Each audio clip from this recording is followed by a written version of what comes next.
Now we'll move on to look at the muscles of the pelvic diaphragm.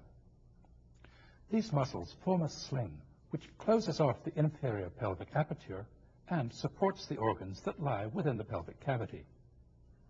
On each side, the pelvic diaphragm is formed by two most unequal muscles, the small coccygeus muscle behind and the much larger and more important levator ani muscle in front.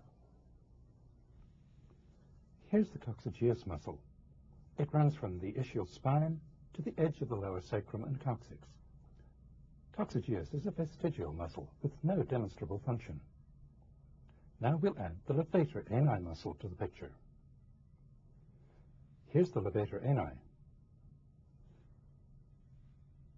The levator ani has a line of origin that's partly bone and partly fascia.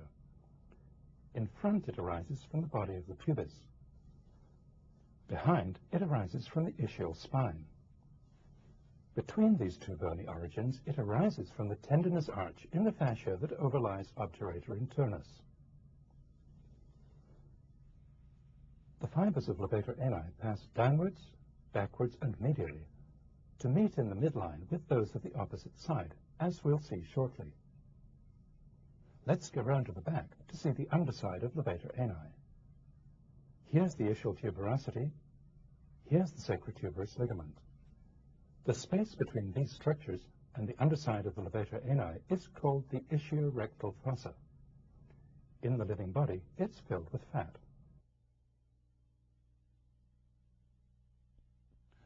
The levator ani is described as having a number of parts, which are named as though they were separate muscles.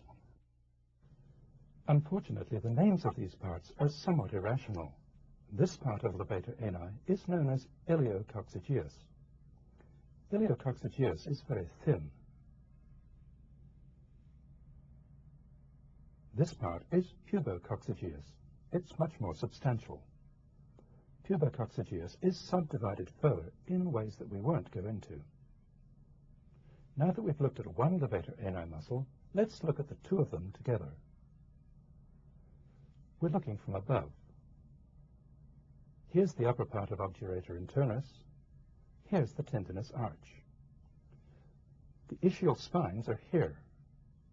Here's the tip of the coccyx. Here are the coccygeus muscles. Here are the two levator ani muscles. Between them, in front, there's a gap, the urogenital hiatus, through which pass the rectum, the urethra, and, in the female, the vagina. The fibers of levator ani, which arise more posteriorly, unite in the midline with this fibrous band, the anococcygeal ligament. The fibers which arise more anteriorly form a loop which passes around the back of the urogenital hiatus. Some fibers along the edge of the hiatus attach to the sides of the rectum, the urethra, and, in the female, the vagina. We'll add the urethra and the rectum to the picture.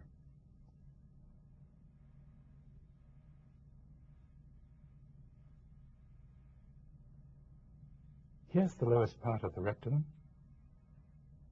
Here's the urethra, with the lowest part of the prostate in front of it. We'll see these structures in Volume 5 of this atlas. The levator ani and coccygeus muscles are covered over by this dense layer of pelvic fascia, which completes the pelvic diaphragm on the inside. The pelvic diaphragm supports the pelvic organs and closes off the pelvic outlet while allowing passage for the rectum, vagina, and urethra. When we're upright, the levator ani muscles are in a constant state of tonic contraction, which becomes greater or less in response to changes in abdominal pressure.